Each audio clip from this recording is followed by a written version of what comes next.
Hello everyone, and welcome. Thank you for being here today. I'm Dr. Asim Haseen, and I'm excited to present to you on the topic of nutrition and refeeding syndrome. Today, we'll explore what refeeding syndrome is, why nutrition is so important, and how to manage it effectively. We'll cover key concepts and practical tips to help you better understand this critical area. Let's get started. Let's take a closer look at this clinical scenario. We have a 58-year-old man admitted to the ICU with septic shock. After 24 hours of resuscitation, he's on low-dose norepinephrine and is mechanically ventilated. Importantly, gut sounds are present, indicating that his gastrointestinal tract is functioning. So, the key question here is, what is the most appropriate nutritional strategy for him? Looking at the options, we need to consider the timing and method of nutritional support in septic shock patients. Option A suggests keeping NPO until vasopressors are stopped, but current evidence indicates that early enteral nutrition can be beneficial even when vasopressors are ongoing, provided the patient is hemodynamically stable. Option B, starting total parenteral nutrition, is generally reserved for cases where enteral nutrition isn't possible or tolerated. Option C, oral feeding only, isn't feasible here because he's mechanically ventilated, and his gut sounds, while present, don't necessarily mean he's ready for oral intake.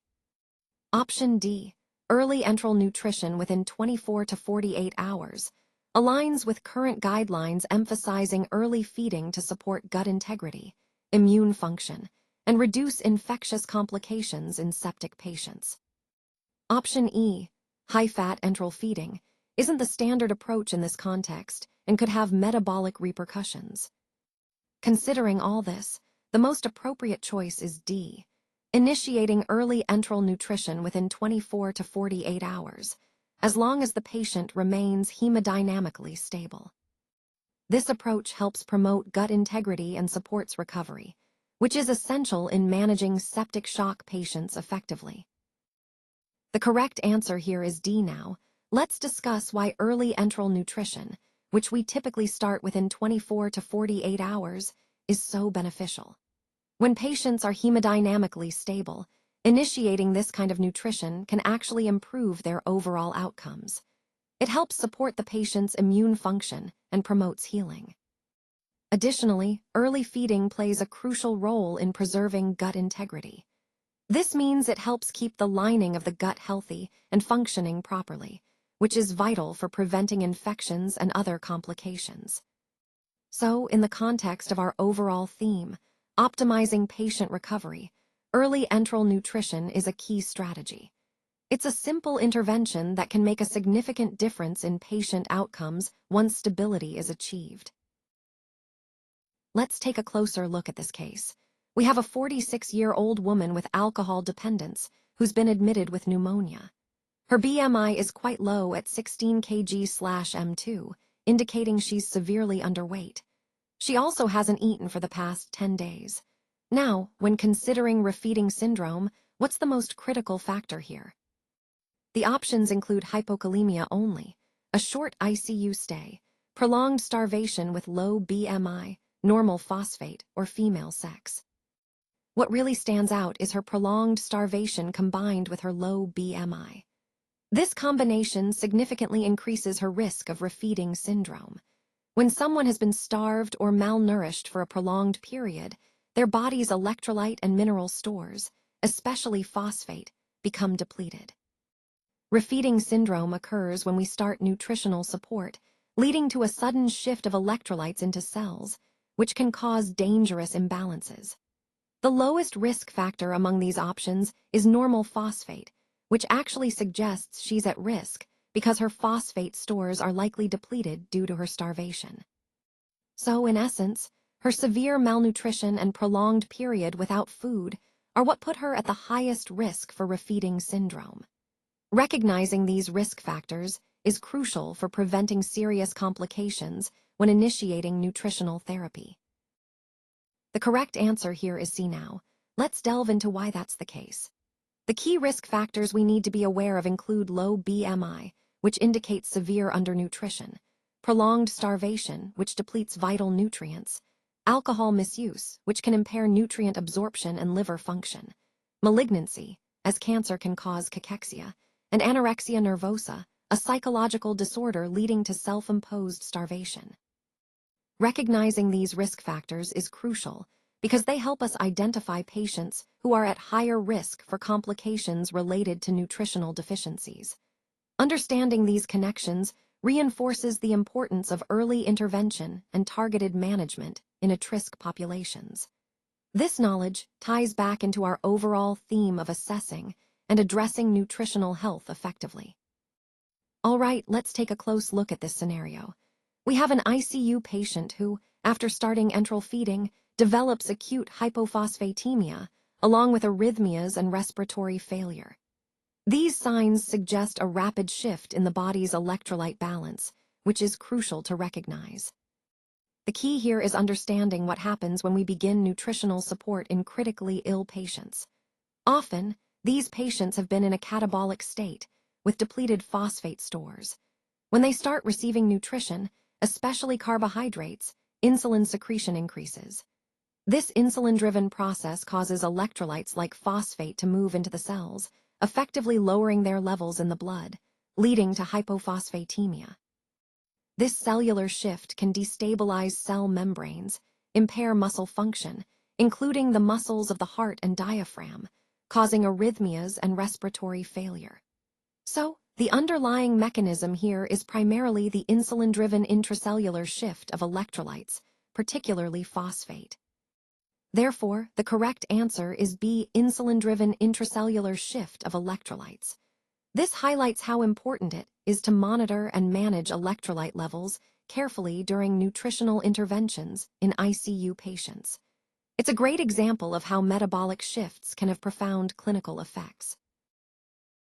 Let's take a closer look at the correct answer, which is B. When refeeding a patient who has been malnourished or starved, it can trigger a significant insulin surge. This sudden increase in insulin causes electrolytes like phosphate, potassium, and magnesium to shift rapidly into the cells. While this might sound like a normal metabolic process, it can actually lead to life-threatening complications if not carefully managed. The key takeaway here is that refeeding needs to be done cautiously to prevent these dangerous shifts and ensure patient safety. This concept ties into our overall focus on understanding and managing metabolic responses during nutritional rehabilitation. When managing a malnourished ICU patient who is at high risk for refeeding syndrome, it's crucial to start nutrition carefully. So let's consider our options here. Starting full caloric feeding immediately, as an option A, can be risky because it may overwhelm the body's metabolic capacity and trigger refeeding syndrome. Similarly, providing only parenteral nutrition without gradual progression or offering a high glucose load right away can also be dangerous.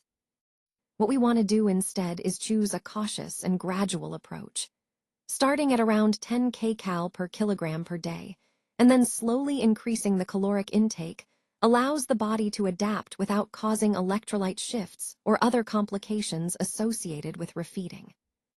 This approach aligns with best practices for high-risk patients, ensuring safety while providing the necessary nutritional support. So, the safest initial plan here is to start low and go slow, gradually increasing as tolerated. The correct answer here is D now. Let's focus on how to approach refeeding safely. The key point is to start low, around 10 kcal per kilogram per day, and then increase the calories gradually. It's really important to do this slowly to avoid complications. And of course, we need to closely monitor electrolytes throughout the process. This careful, stepwise approach helps prevent refeeding syndrome and ensures the patient's safety as they begin to regain nutritional stability. Remember, patience and vigilant monitoring are essential when refeeding at-risk individuals. All right, let's analyze this scenario. We have a patient who develops confusion and weakness 48 hours after starting nutrition. This timing is crucial because it points towards a particular electrolyte disturbance.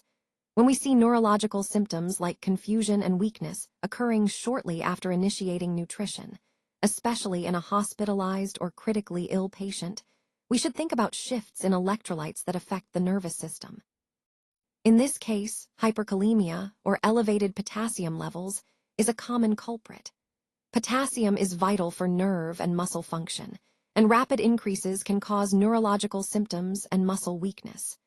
Moreover, starting nutrition, particularly if it includes potassium supplementation or occurs in patients with impaired renal function, can precipitate hyperkalemia. While other options like hypernatremia or hypercalcemia can cause confusion, their onset and the context of recent nutritional changes point more toward hyperkalemia.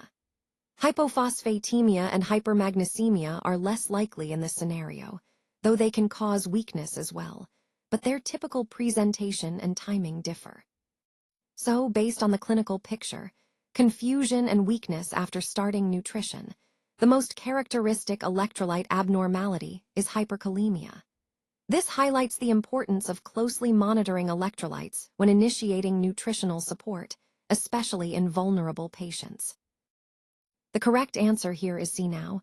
Let's talk about why that's the case.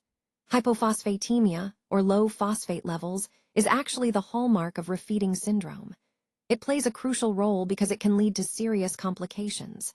Specifically, hypophosphatemia can drive respiratory failure, making it difficult for patients to breathe effectively. It can also cause arrhythmias, which are irregular heartbeats that can be life-threatening. So, understanding and managing phosphate levels is essential when refeeding patients at risk. This ties back to the overall theme of recognizing and preventing complications during nutritional rehabilitation. Now, let's take a look at this question about a chronic alcoholic ICU patient who is about to start enteral feeding. The key here is to identify which vitamin needs to be given before starting the feeding. So, when dealing with alcoholics, we have to remember that alcoholics are often deficient in certain vitamins due to poor nutritional intake and malabsorption.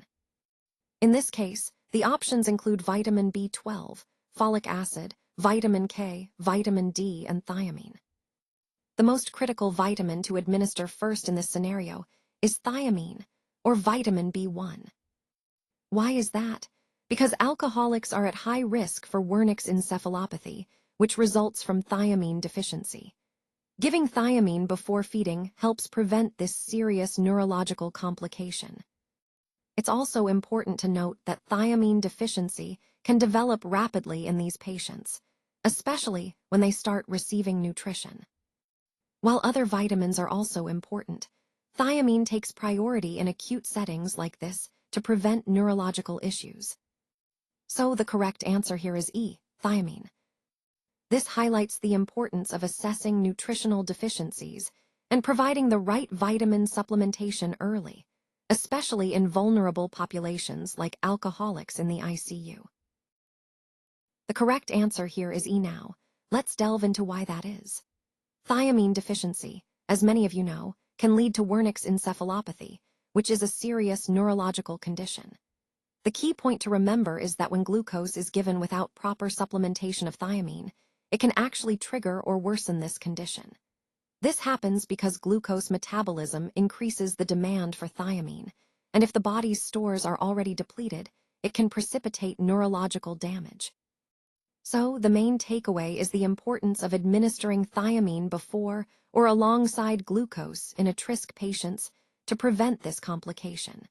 This ties into our overall theme of understanding how nutritional deficiencies can have critical impacts, especially in clinical settings.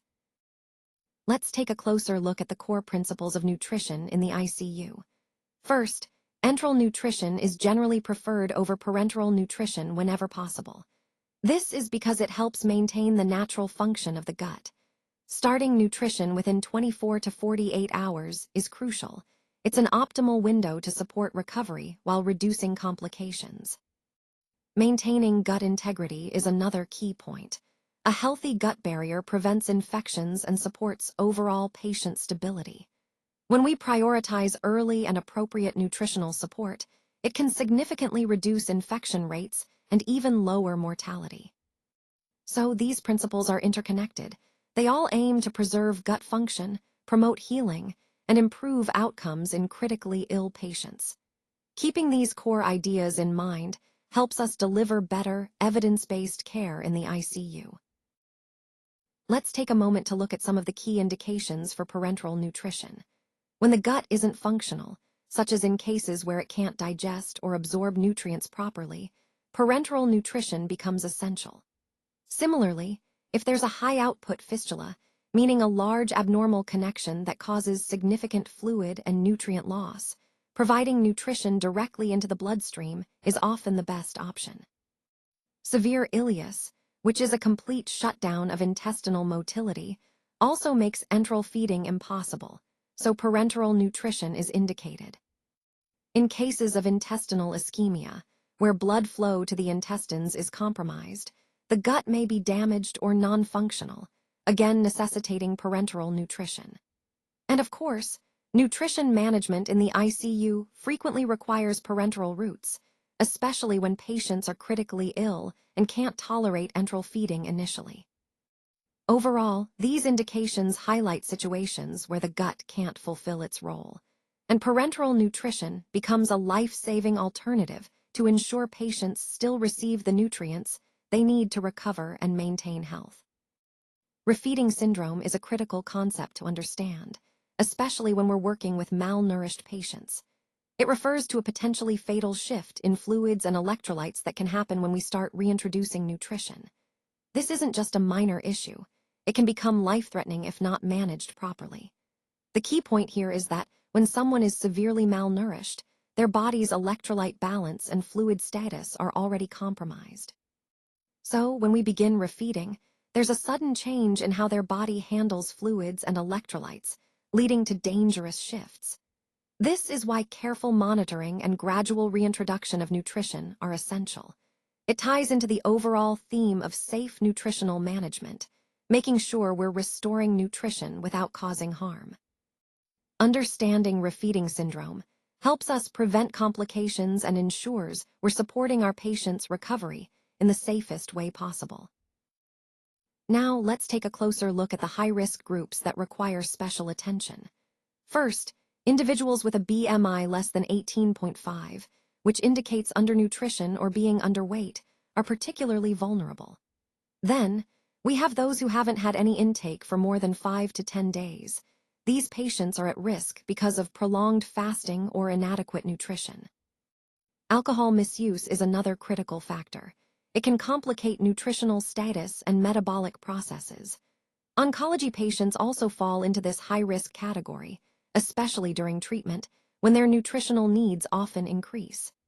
Similarly, patients suffering from anorexia nervosa face significant challenges due to severe self-imposed starvation. Elderly, frail patients are also at increased risk because of decreased physiological reserves and potential comorbidities. Lastly, refeeding syndrome is a serious concern that can occur when nutrition is reintroduced too quickly after a period of malnutrition, leading to dangerous shifts in electrolytes and fluid balance. Understanding these groups helps us identify who needs careful monitoring and tailored nutritional support to prevent complications. Recognizing these risk factors is essential as we aim to improve patient outcomes across all settings. Let's delve into the pathophysiology, which is a favorite topic for exams. When someone starts refeeding, carbohydrate intake causes an increase in insulin levels. This insulin surge leads to a shift of electrolytes from the bloodstream into the cells. The most critical one here is phosphate, since a sudden drop can cause serious complications. Potassium and magnesium also move intracellularly, which can lead to dangerous deficiencies. Additionally, the retention of sodium and water occurs, resulting in edema. All these changes are the hallmark of refeeding syndrome, a potentially life-threatening condition if not recognized early. Understanding these mechanisms helps us prevent and manage the complications associated with refeeding in malnourished patients. Let's take a closer look at the clinical manifestations associated with this condition. First, respiratory failure can occur due to a decrease in ATP production in the diaphragm, which impairs muscle function and can lead to difficulty breathing. Arrhythmias are also common, reflecting how the heart's electrical system can be disrupted. Heart failure might develop as a result of compromised cardiac muscle function. Seizures are another serious manifestation, often related to metabolic disturbances. Rhabdomyolysis, which is the breakdown of muscle tissue, can lead to the release of harmful substances into the bloodstream. Delirium is also seen, indicating altered mental status and neurological effects. Refeeding syndrome is an important point to remember. It's a potentially dangerous complication that occurs when nutrition is reintroduced too rapidly, causing shifts in electrolytes and fluids. Overall, these manifestations highlight how systemic and severe the impact can be when this condition advances, emphasizing the importance of early recognition and management. Let's talk about some key prevention strategies for refeeding syndrome.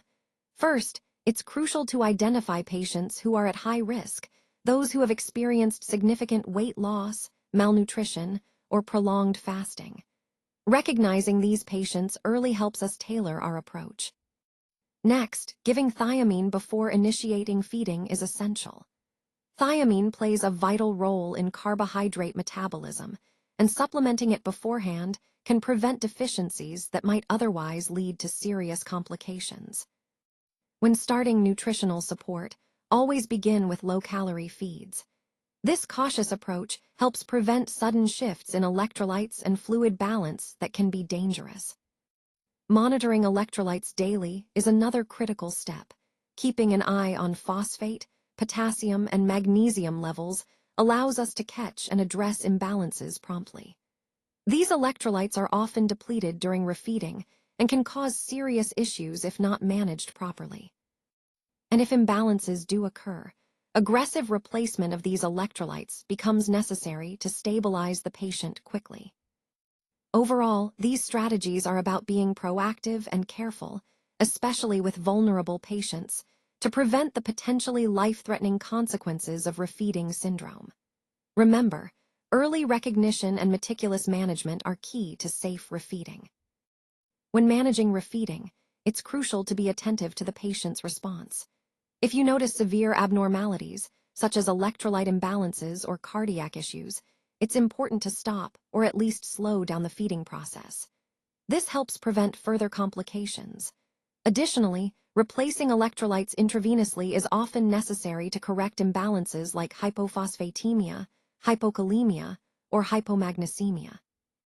Once the patient stabilizes, you can resume feeding cautiously, gradually increasing the intake to minimize the risk of refeeding syndrome. Remember, refeeding syndrome is a serious condition caused by rapid reintroduction of nutrition, leading to shifts in fluids and electrolytes. Proper management involves careful monitoring and a step-by-step approach to nutrition, ensuring safety while supporting recovery. All right, let's wrap up with some key ICU PARLS on nutrition and refeeding syndrome. First, always remember that hypophosphatemia should be considered a refeeding syndrome until proven otherwise. So, if you see low phosphate levels in a patient, think refeeding syndrome and act accordingly. Next, always administer thiamine before giving glucose. Thiamine deficiency can lead to serious complications, so it's a crucial step to prevent that. When starting nutrition, start low and go slow, gradually increasing intake to avoid overwhelming the body. And remember, enteral nutrition generally beats parenteral nutrition when possible, because it's more physiologic and has fewer complications. Also, monitor electrolytes daily for the first 72 hours after initiating feeding, as shifts can happen quickly and need to be caught early. Basically, these principles help us prevent and manage refeeding syndrome effectively, ensuring our patients get the nutrition they need safely. Thank you so much for your attention. I really appreciate you taking the time to go through this presentation. I hope you found the information insightful and useful. Remember, the key takeaways are about understanding the core concepts we discussed and how they can be applied in your own work. Ultimately, our goal is to make a positive impact and drive meaningful change. If you have any questions or want to discuss anything further, please feel free to reach out. Thanks again for being such an engaged audience.